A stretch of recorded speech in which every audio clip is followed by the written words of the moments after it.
Salut à tous et bienvenue dans ma 21st Century Music où on décrypte l'actualité dans le monde de l'hip-hop, de la pop, de la R&B, de la soul, de la dance, de l'alternative et plein d'autres genres. J'ai déjà fait la partie 1, d'ailleurs je vous conseille d'aller l'écouter avant d'écouter ce podcast-là, c'est son nouvelle école. Sur la partie 1, je décrivais un peu les premiers épisodes et un peu mon ressenti sur le futur et les comparaisons avec la saison 1. Et là, aujourd'hui, je vais parler des 4 derniers épisodes qui sont les battles, les clips, les feats et du coup la finale. Et après, un peu parler de l'impact qu'il a eu sur notre culture là en ce moment même et un peu l'avenir, etc. Parce qu'en plus, il y a des choses à dire vraiment cette saison-là. En fait, j'ai pas les mots. Vraiment, cette saison, elle était hyper loufoque. Je pense que c'est un peu le terme. La saison 2 était loufoque. Mais ça se voit qu'à la production, ils ont voulu créer quelque chose d'assez un peu loufoque, iconique sur la saison 2 avec des dramas, etc. Et bon, on a été servi jusqu'à la fin carrément. Jusqu'au même après Nouvelle École. Bon, ça on en reparlera après. Bon, du coup, mercredi dernier, il y a eu la finale de Nouvelle École entre 3 candidats. D'ailleurs, si vous voulez pas vous faire spoil, n'écoutez pas maintenant, essayez de finir, etc. Après, je pense vu ce qui s'est passé, et même sur les réseaux sociaux, vous n'avez pas pu échapper qui était en finale. Mais bon, on sait jamais. Si vous voulez encore regarder et tout, et pas vous faire spoil, n'écoutez pas ça parce que là je vais vraiment faire un résumé de tout ce qui s'est passé quoi. Du coup je m'étais arrêté au Cypher parce que en gros vous savez ça a été drop en 3 parties. Il y a eu les 4 premiers épisodes le 18 mai. Après le 24 il y en a eu 3 autres. Et après il y a eu la finale le mercredi dernier. Et du coup là pour les battles, je ne vais pas vous décrire un par un, mais je vais faire un avis assez global. C'était pas fou. Vraiment, les battles cette année, c'était limite catastrophique. Il n'y a eu aucun événement marquant. Alors qu'en vrai, l'année dernière, on se souvient tous de la battle de catégorie qui avait tué la meuf là qui avait des dents jaunes. Là. On se souvient de la manière dont Bébé Jacques s'est fait terminer par STLR. Genre vraiment, il s'était fait finir. On se souvient un peu de Laze, qui avait oublié ses textes, mais qui a réussi à remonter et qui a au final a niqué le truc. Mais voilà, il y avait quelques performances un peu iconiques, alors que là, à part Useboy et le Dark, il n'y avait aucune battle marquante. Et encore, cette battle était marquante parce que je la trouvais très frauduleuse. Genre, moi, cette battle, déjà, dans toutes les battles, je trouve qu'il n'y en avait aucune qui était plutôt... Il n'y en avait aucune qui était bonne, en vrai. Il n'y en a aucune qui était vraiment un vrai combat entre deux personnes, des clashs, etc. Il y en a eu vraiment très peu. Soit c'était une personne qui dominait parce que l'autre avait oublié son texte et tout. Sinon, c'était mid. Genre en mode SL Crack a été éliminé parce qu'il avait oublié son texte. Elso qui a été éliminé parce que il a oublié son texte. Comment il s'appelle AVKR là, je sais pas quoi, le mec avec les cheveux, on dirait 69 là. Lui aussi il avait oublié son texte et tout, on dirait il faisait comme l'âne là, parce qu'il savait pas comment démarrer, etc. Franchement, la bonne moitié des battles c'était catastrophique. Et même Warren quand il se fait éliminer, lui aussi sa battle était catastrophique. Déjà il s'est retrouvé à 2 face à Lodos. Après bon, vous pouvez pas mettre 2 candidats face à un duo, ça servait peut-être à rien. Mais les jurys ils avaient une attente de fou à mettre Warren là, parce qu'en plus il a son délire un peu schizophrène de personnage, etc. Mais il a flop de fou, hein. Vraiment Warren a flop de fou. Et le dos en vrai se sont plutôt bien débrouillés. C'était pas foufou encore une fois, mais ça va, c'était quand même bien débrouillé. Mais même face à un mec qui a fait 30 secondes de freestyle, dont presque un oubli de texte, aucune énergie. Vraiment il était pas bien Warren, hein. Et vraiment il y a eu aucune battle qui valait le coup. Vraiment j'étais hyper déçu. Vraiment hyper déçu. En plus vraiment la fraude c'était le bail de Useboy et le Dark. Parce qu'en gros, là aussi j'ai pas compris. Il y a plein de freestylers qui ont voulu faire a cappella, je sais pas qui leur a demandé. Mais après, je pense que c'est un défaut aussi de... Ça c'est un point négatif que je dirais après, quand j'énoncerai un peu les points négatifs de la série, etc. Mais ça se voyait que ils avaient pas le temps de préparer les battles. Vraiment, ça se voit que ça a été donné du jour pour le lendemain, à la limite, ou peut-être un jour de plus. Mais c'était catastrophique. Les gens, ils avaient pas le temps de préparer leurs textes et de les apprendre par cœur. C'était vraiment catastrophique. Et du coup... pour en plus avoir un texte qui pose sur une prod, c'était compliqué et il y en a plein qui ont décidé de faire a cappella. Du coup, le Dark a décidé de faire a cappella. Il a fait un truc qui était plutôt pas mal d'ailleurs. En vrai, cette battle là, c'était vraiment 2 personnes qui avaient fait un plutôt bon truc. Et même Useboy était un peu moins bien. Mais ils avaient tous fait un petit truc quand même. Voilà quoi. Le Dark c'était a cappella, mais ça passait bien. Et Useboy c'était avec l'instru, mais genre il était un peu plus faible, mais ça allait. Et du coup, les jurys, savaient pas départager. Parce que, en fait, ça se voyait que aussi, et ça, c'est un truc aussi que je vais en parler un peu dans les points négatifs, mais les juges, ils avaient leur favori, et c'était Useboy. Ils voulaient pas le laisser partir. Du coup, c'était là, ils argumentaient, etc. Et genre, ils ont décidé que Useboy fasse a cappella son freestyle et que le Dark le fasse avec l'instru.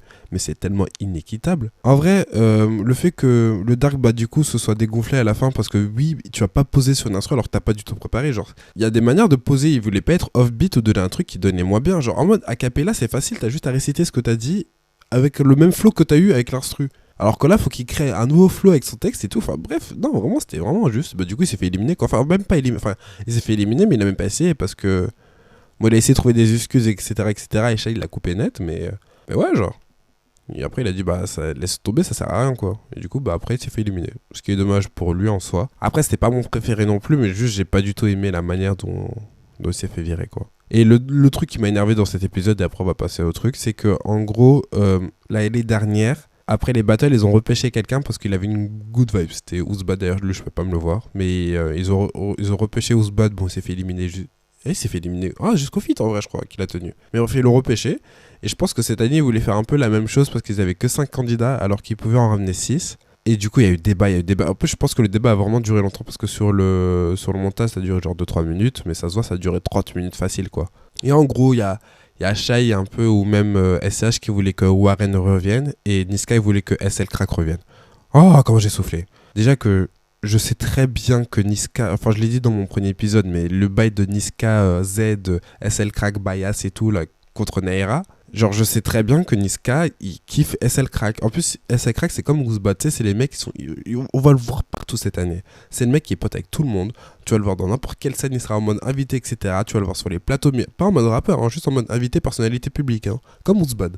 Bref, et du coup, bah, il y a une attache entre les deux, et genre, il voulait pas lâcher Niska, et même, ça sentait que c'était même pas constructif, c'était juste, non, moi, je veux que SL Crack vienne. Du coup, bah, au final, personne n'est venu. Ce qui est dommage, parce qu'en vrai, Warren méritait vraiment, genre, je trouve qu'il a eu vraiment fait un bon parcours, et qu'en plus, les clips, c'est vraiment le moment pour lui de montrer un peu sa personnalité et son art, mais ils l'ont pas laissé, du coup, alors qu'SL Crack, enfin bref. Donc bon, j'étais un peu déçu par le fait que Niska ait vraiment bloqué le bail parce que juste il kiffe une personne mais même pas pour son rap, juste pour la personne en lui-même. Donc bon. Ensuite il y a eu les clips. C'est moi j'avais pas trop regardé l'année dernière, je crois que c'est l'épisode que j'avais sauté et bref du coup cette année c'est la première fois que je regardais et en vrai j'ai plutôt bien aimé, genre sur la je sais pas comment dire, le show en mode où il montre les clips aux spectateurs et au jury et à l'invité. L'invité d'ailleurs, ah mais d'ailleurs j'ai oublié de parler de ça. Mais l'invité des battles c'était les membres de Arsenic et je pense que eux, je suis content qu'ils étaient là parce que je trouve qu'ils ont donné des bons conseils et encore une fois, et ça va être lié de ce que je vais dire juste après pour les clips, c'est que j'ai bien aimé un peu le suivi, on voyait un peu que genre en mode ils étaient vraiment là les invités pour donner des conseils et tout, surtout qu'Arsenic en vrai c'est un groupe légendaire de rap, tu vois, genre ils sont vraiment dans la légende, même Lino, je crois que là il va sortir un album dans pas longtemps, ils sont quand même toujours à la page, tu vois, et même ils donnaient des bons conseils, je trouve, un bon suivi, même si au final je crois que les artistes ils ont pas trop écouté, hein, parce que je crois Warren par exemple, ils avaient donné comme conseil, ou Lodo, je sais plus, mais un des deux ils avaient donné comme conseil de pas, de plus chanter, enfin rapper et pas que de parler, parce que c'était un clash, etc. etc. Et il a pas écouté au final. Donc bon. Mais bref, je trouvais que ça légitime comme invité. Et là, bah, cette année, c'était un mec qui fait des covers d'art. J'ai oublié de son nom, mais Fifi, un truc comme ça. Mais il est grave connu. Hein. Et c'était lui le juge accompagné des trucs, mais il était grave à l'écart. Genre, je sais pas pourquoi. Genre, en mode, il est juste invité pour le plateau. Il était en face des 3 jurys de base, genre Niska et tout. Il donnait son avis en premier. Après, bah, souvent, les jurys, ils acquiesçaient à son avis et ils relançaient un peu le bail. Mais après, c'est pas lui qui les a aidés dans le côté... il a pas aidé les candidats. Après, il y a eu des gens de la prod qui sont quand même eux aussi très cotés, etc. Et eux, ils ont pu produire le truc, animer le truc, etc. etc. Après, c'était vraiment intéressant le making-of des clips. Mais le problème, c'est qu'on n'a rien vu. Genre vraiment, ça durait 2 minutes à chaque fois. Et j'avais trop le seum parce que je trouve c'est un peu le plus intéressant, le making-of à chaque fois. Moi, j'aime trop voir comment les gens se truc et tout. Et genre, limite, allonger un peu l'épisode ou je sais pas quoi. Ou même réduire un peu les shows et tout.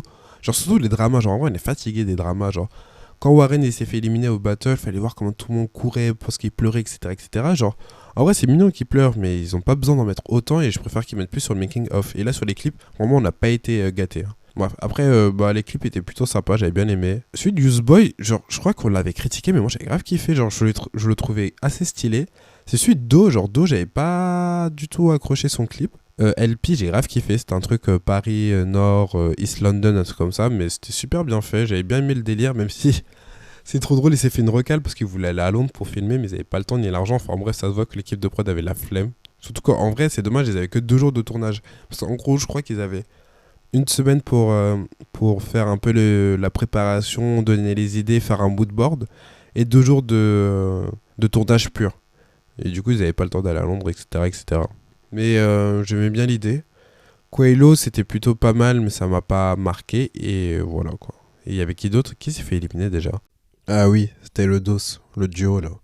En vrai, leur clip, il était hyper basique et le son était super basique en mode de 13 blocs et tout, on voyait trop l'influence. Mais bon, ouais, ça méritait pas de gagner, je trouve. Bref, voilà. Il n'y avait rien de plus intéressant à dire que ça. Les clips, je trouve, c'est toujours l'épisode un peu... c'est un peu le down de l'émission, quoi. Genre, moi, je sais que l'année dernière, j'avais rien raté, et là encore, c'était un peu l'épisode le moins intéressant. Après, il y a les feats. Moi, les feats, c'est l'épisode qui fait toujours rire, c'est qu'en gros, ils invitent un grand artiste. Enfin, une star, et la star invite un compétiteur à poser sur son son et faire un feat ensemble, quoi. En vrai, ça sert pas à grand chose dans le monde du rap, mais je trouve que c'est quand même quelque chose d'original, et j'aime bien, en plus, ils ramènent des stars et tout, c'est assez sympa. Non, même, je trouve ça assez important pour la versatilité, parce que j'aime bien les artistes qui arrivent à sortir de leur genre de base et qui se nichent pas dans un type de rap, quoi. Et en gros, là, cette année, on a eu Kalash, on a eu Kalash Criminel, on a eu Alonso, et on a eu Naps. J'ai tellement soufflé quand j'ai vu les... À part Kalash Criminel, j'étais un peu hype et tout, mais les autres, j'ai tellement soufflé. J'adore Kalash, hein, pourtant. Mais... vraiment, j'ai soufflé. En plus, j'étais Mokamoun, ça date de 500 millions d'années. Enfin, bref. Je trouve que cette année, c'était vraiment pas ouf. Il y avait aucune performance qui m'a marqué, dans le sens où c'était qualitatif un peu. Alors que l'année dernière, je me souviens que Laze avec NASA, pourtant super surprenant, mais c'était super cool. Mais là, il y avait rien de fou. Genre, le seul truc qui était un peu marrant, c'est que genre Naps et Do, ils s'entendaient pas du tout. Genre, ça se voyait au premier regard, parce que genre Do, ça se voit, c'est pas un gars qui écoute du Naps. Et genre, limite, je pense que dans la vie extérieure, il doit limite le dénigrer et dire ouais, enfin, les gens qui écoutent du Naps, nanana. Du coup, il avait trop le seum. Et il avait dit à Naps, et du coup, ça se voit que même sur scène et tout, il y avait aucune alchimie. Et après, les gens sur Twitter ont dit que, même sur YouTube et TikTok, hein, ils ont dit que ouais, Do a tué Naps sur son propre son. Après, moi, je trouve que le couplet de Do, il était pas ouf. J'étais pas très recherché et tout. Juste, il avait un très bon flow. Et que j'avoue, la cadence et tout, en vrai, c'était super stylé. Mais après, le reste, c'était pas trop là. Et bon, Naps, je pense que c'est un mec, il cherche pas À kicker ou être le meilleur rappeur, tu sais, il est plus un peu pour l'ambiance ou raconter une histoire, t'as vu. Après le reste, Boy, je crois qu'il avait donné une performance qui était assez nulle, et du coup ça l'a même valu le fait d'être un peu sur la sellette face à LP. Genre Coelho avait géré, il était avec Kalash Criminel, c'est super drôle mais c'était grave stylé. Boy il était avec Kalash, du coup sans Wakamoon, et qui a donné un truc pas ouf, et LP avec Alonso, c'est un son que je connaissais pas d'ailleurs. Mais ouais voilà, LP s'est fait éliminer à la fin, et maintenant il y a la finale. La finale c'est genre en mode... Les artistes qui doivent faire un son produit par un producteur hyper connu et donne un peu... Bah, genre, en fait, la consécration, c'est le dernier son que eux-mêmes écrivent, c'est eux-mêmes qui produisent, etc. Je crois qu'ils ont 1 semaine ou 2 semaines de préparation. Non, 1 semaine de préparation, parce que l'école, on doit aller vite. Et après, ils ont chacun donné leur son, sauf que cette année, je sais pas pourquoi. Enfin, si, je sais pourquoi. Mais ils ont grave... Enfin, surtout Coelho a grave voulu faire un tube. En mode, ils se sont dit que l'épreuve, c'est de faire un hit. Alors que vraiment, il n'a jamais été mentionné que cet épisode-là, tu dois faire un hit. Mais tout le monde s'est mis ça dans la tête. Même sur les réseaux, etc. Tout le monde s'est mis dans la tête qu'on doit faire un tube, on doit faire un tube. Et du coup, Coelho a donné un truc qui lui ressemblait pas trop. Le son, je le trouvais horrible. Genre vraiment, je le trouvais horrible. On dirait du Naps, mais encore raté. Genre même du Sosomanes raté. Enfin bref, c'était trop nul. Boy et Do, j'avais plutôt bien aimé. Do, c'est le son que j'ai plus aimé, même si on dirait genre vraiment du copier-coller de Jossman ou ça. J'ai regardé la finale avec des potes, et genre en mode direct avec une d'entre elles, on s'est dit ouais, on dirait du Jossman. Mais genre vraiment on dirait du Jossman, genre même la voix, la manière de poser, etc. etc. Mais bon, c'était quand même préféré, c'est celui que j'écoute le plus. Boy, c'était pas mal parce qu'en plus il avait ramené une griotte, la mise en scène était vraiment cool, etc. etc. Et bon, au final c'est lui qui a gagné quoi. Mais vraiment cette pression de créer un hit, et même les juges, d'ailleurs les juges à la finale, je sais pas ce qui s'est passé avant, mais j'ai l'impression qu'ils se détestaient. SCH qui arrive, mauvaise humeur, tête nanana, hey, il est insupportable. Lui, dans sa tête, c'est que ouais, Spotify, top 1 Spotify. Genre, non, frère, faut s'arrêter. Genre, c'est. Là, c'est juste, tu laisses les personnes s'exprimer. Et si le public aime bien et tout, ça va peut-être aller top 1, tu vois. Et genre, même, c'est même ça que je trouve que même à la saison 1, j'avais pas aimé. Genre, Fresh, il a niqué tout le monde parce qu'il avait fait un tube. En vrai, le son était lourd, tu vois, genre avec les mouvements, etc. et tout, c'était grave stylé. Mais, genre, au final, tu vois, Laze et Elion, ils avaient fait un truc qui était plutôt pas mal, qui leur ressemblait beaucoup plus. Et du coup, bah, ils se sont fait évincer totalement parce que Fresh, il a juste fait un tube, tu vois. Et c'est juste grâce à ça qu'il a gagné. Bon, après, il était pas mauvais non plus. Mais c'était pas du tout un favori Fresh l'année dernière. Genre en mode il avait fait quelques bons passages, genre surtout au Cypher, etc. Mais c'était pas du tout un favori. C'était pas le mec le plus excellent quoi. Il a gagné juste parce qu'il a fait un tube. Et du coup SH il a eu ça dans la tête. Insupportable. Niska et Shai, en vrai j'ai l'impression qu'entre les deux ça allait un peu mieux. Mais bon, grave blasé. En plus moi ce que j'aime pas c'est que c'est la finale, c'est la dernière épreuve. Et tu peux pas arriver et donner des commentaires négatifs dès le début. Moi je suis désolé, hein, mais dans n'importe quel télécrochet, le jour de la finale, c'est la consécration par la personne, il a fait son show, nanana. Juste, tu fais plein de compliments, tu dis ouais, j'adore ton évolution, etc., etc. Et après, les négatifs, vous voyez en interne. Mais là, le mec, il vient de. Genre, le mec, parce que bah, du coup, il restait que des mecs et aucune femme qui allait loin. Mais genre, même le mec, il fait sa presta et tout, nanani, il a tout donné, il a donné son univers, il a fait une danse, etc. Et le premier truc qui arrive, c'est que ouais, on comprenait rien. Ouais, c'est pas du tout artistique. Ouais, ça te ressemble pas. Ça blase de fou. Moi, je suis désolé, mais ça blase de fou. Non, c'était vraiment pas utile, c'était méchant, etc. Bon. Après, bon, du coup, Yousboy a gagné. Il méritait un peu, mais voilà, même son son, c'était pas un tube en soi, mais c'est pas grave parce que le son était vraiment cool. Et en vrai de vrai, ils ont grave critiqué. Mais même comparé à l'année dernière, ce que j'aime bien, c'est que là, tous les sons de la finale de Nouvelle École et même quelques sons de clips, etc., ils ont tous réussi à rentrer dans les charts. Alors que l'année dernière, il n'y a que Fresh qui est rentré, je crois, deuxième jour après la finale numéro 1. Mais le reste, genre, Elion et Laze, ils n'ont pas dépassé le top 100. Alors que là, genre, il y a Quailo, Do et Yousboy qui sont dans le top 5 Spotify, ou top 10. Sachant que, genre, Do, c'est celui qui est le plus haut, il est arrivé à la 3ème place avec son son final. Et après, Yousboy, je crois qu'il atteint la 5ème place. Et Quailo, la 9ème place. Et même, genre, LP, j'ai vu que son son, là, Paris Nord, East London, un truc comme ça, il est quand même rentré dans les charts, etc. Même Quailo, des sons qu'il a fait pendant l'émission, ça c'est rentré dans les classements et tout, c'était vraiment cool en soi. Genre là, c'était juste focus à, ouais, il faut qu'on fasse un nouveau shop avec Fresh et qu'il fasse le tour des plateaux, etc. Alors qu'en vrai de vrai, le fait que Fresh, là, il ait plus de carrière, c'est ça qui l'a niqué. Tout reposait sur un son et son nouvelle école. Sachant que c'était même pas un truc où il avait son identité, etc. Genre c'était un truc archi basique en soi, genre un peu du Niska. C'est pour ça qu'en vrai, Fresh, on l'entend plus du tout, tu vois. Alors que des Useboy, bon, bah, du coup, Useboy, c'est un peu KO, je vais vous dire pourquoi après. Mais genre Do et tout, ils peuvent continuer leur carrière. Quailo aussi, genre facile, là, ils ont juste eu un jump grâce à Nouvelle École. Mais là, ils sont beaucoup plus reconnus, etc. Mais ils vont adhérer, il y a un public qui va adhérer, qui sera encore plus grand. Et là, ça va faire l'affaire, quoi. Ça sera pas comme Fresh. Après, bah, du coup, il y a eu la polémique.